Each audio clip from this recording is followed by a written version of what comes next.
Hai guys, selamat datang lagi di YouTube channelku. Dan di video kali ini aku mau membahas aspek rasio yang paling pas untuk kamu mengupload video-videomu di YouTube. Berapakah aspek rasionya?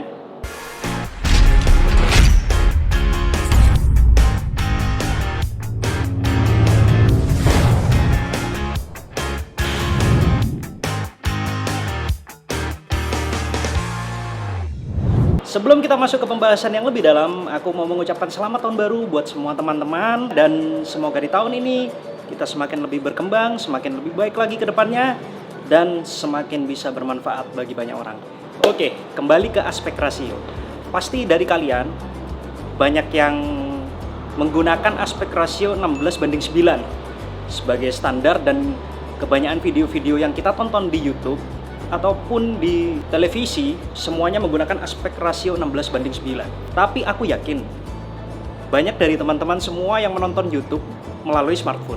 Iya enggak? Dan ketika aku mengecek analytics di YouTube studioku, memang kebanyakan orang-orang yang menonton channel YouTubeku ini menggunakan smartphone.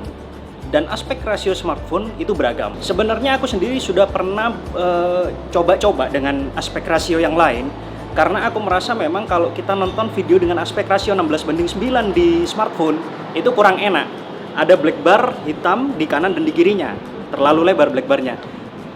Aku pernah coba dengan aspek rasio 19,5:9, tapi itu aku rasa kurang enak juga sih. Dan aku menemukan aspek rasio yang pas 18:9 ini untuk kita mengupload video kita di YouTube. Dan di videoku yang sebelum ini, What's in my camera bag 2020, linknya ada di atas sini, aku mulai menggunakan aspek rasio 18:9. Dan untuk video-videoku ke depannya, aku akan menggunakan aspek rasio ini. Bagaimana caranya menggunakan aspek rasio ini? Langsung aja kita masuk ke tutorialnya.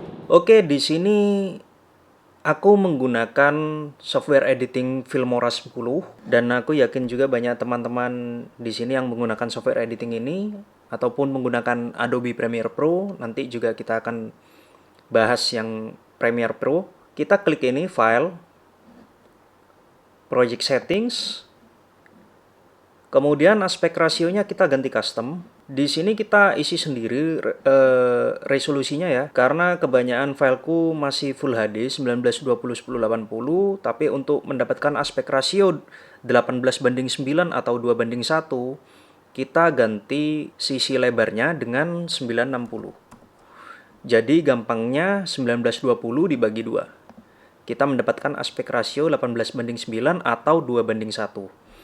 Kemudian frame rate-nya aku ganti 24 fps karena biasanya aku merekam dengan frame rate ini. Kemudian klik OK. Habis itu kita tinggal masukkan file yang kita mau. Kita klik yang ini, Keep Project Settings.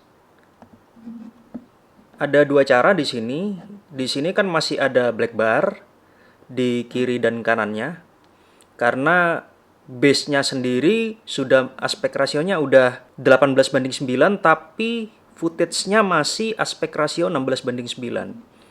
Cara termudah, kita bisa klik kanan footage-nya, kemudian crop to fit. Nah, di sini udah full ya, udah penuh. Jadi tidak ada black bar lagi di kanan atau kiri. Kemudian cara yang kedua, kita klik kanan footage-nya, crop and zoom. Kemudian rasionya kita ganti custom. Di sini aku menggunakan file dengan resolusi 2,7K. Jadi gampang, tinggal 2720 dibagi 2 seperti tadi. Jadi 1360. Enter. Nah, di sini bisa kelihatan garis-garisnya untuk kalian melakukan reframing. Jadi posisi yang kalian suka, posisi yang menurut kalian pas gimana, tinggal klik OK gitu aja. Selanjutnya kita beralih ke Adobe Premiere Pro. Di Adobe Premiere Pro pun kurang lebih sama sebenarnya, hanya beda istilah-istilah aja. Kita mesti masukkan file kita dulu di sini, footage kita. Kemudian kita masukkan ke Sini, klik ini, yang ini di menu bar ada sequence setting. Nah, di sini kita langsung ganti aja yang horizontal jadi 960. Enter. Oke. Kita cek, langsung kelihatan aspek rasio 2:1 di sini. Ya, seperti itu kalau di Adobe Premiere Pro. Mungkin ada juga dari antara teman-teman yang menggunakan Pinnacle Studio Ultimate 24. Kalau menggunakan Pinnacle, kita tinggal import dulu filenya. Di sini ada centang-centang, kita centang aja mana file yang mau kita import. Aku import satu file aja biar cepat. Start import.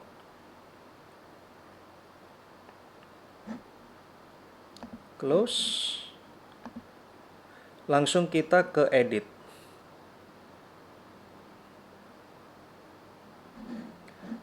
Sudah di tampilan edit, kita tinggal klik ini, timeline settings.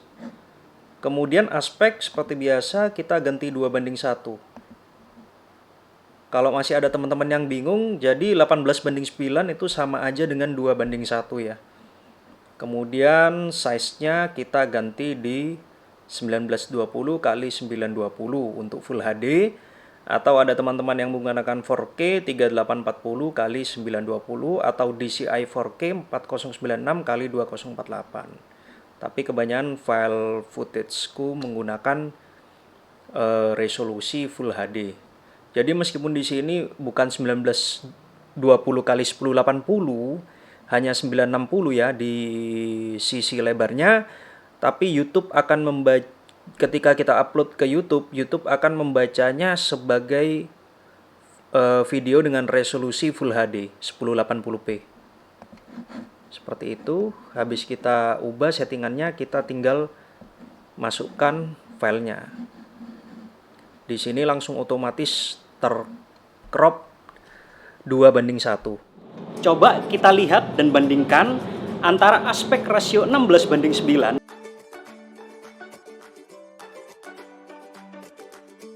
dan aspek rasio 18:9 di smartphone kita.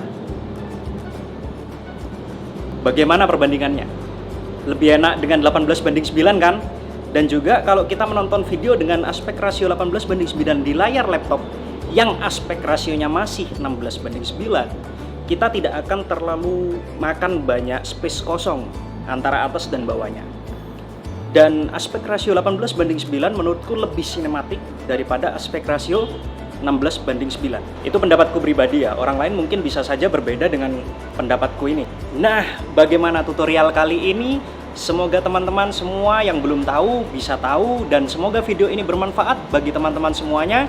Jangan lupa like, subscribe, dan share video ini ke teman-teman kalian. Dan jangan lupa juga aktifkan lonceng notifikasinya supaya kalian tidak ketinggalan video-video selanjutnya. Terima kasih, God bless you.